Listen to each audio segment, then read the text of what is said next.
As we stand on the threshold of the new year, one thing I would like to remind you is that everyone has a common goal of making their dreams become a reality.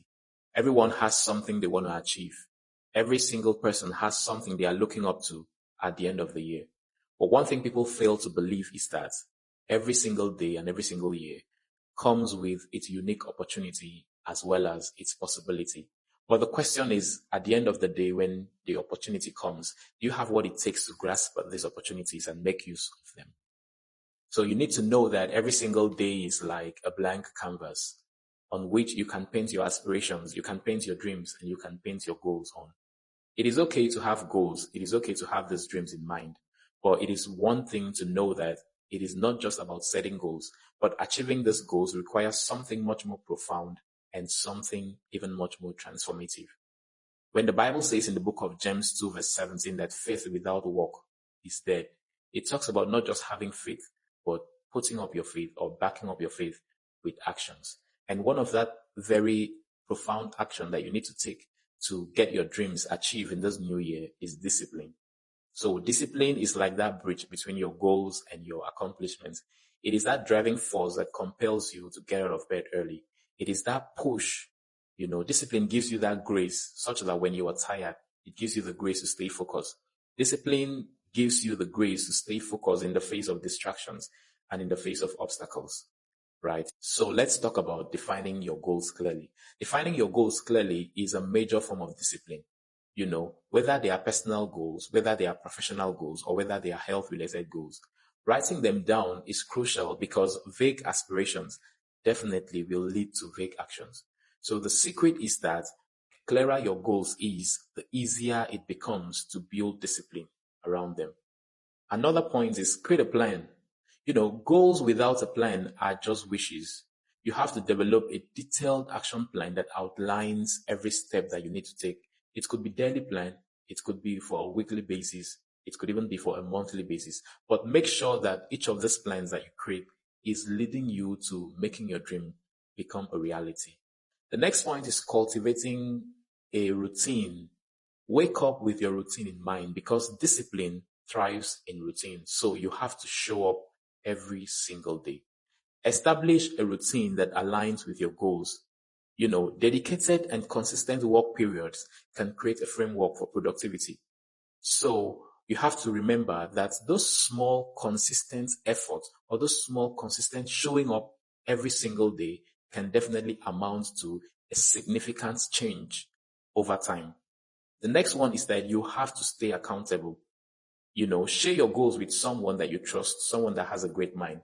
It could be a friend, it could be a partner, it could be someone that has the type of mind that you do. One thing I always advise, don't share your dreams with people that have lesser minds than you. So share your goals with people with great minds.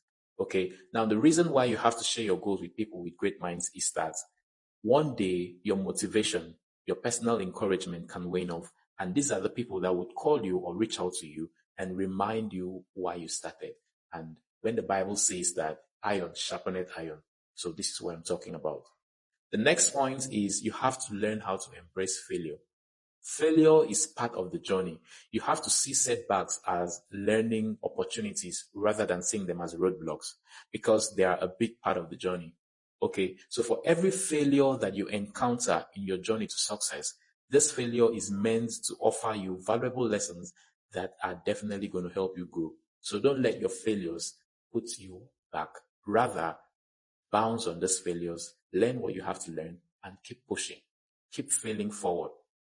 The next point is celebrate your little wins.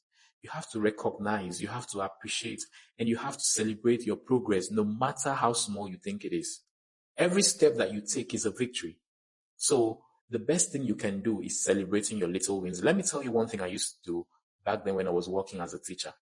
Whenever I get my salary, because then my salary was paid in cash, whenever I get my salary, if there was any restaurant I've been, looking at in the neighborhood, okay, when I get my salary, I have that restaurant in mind. I'm a foodie. I love food so much.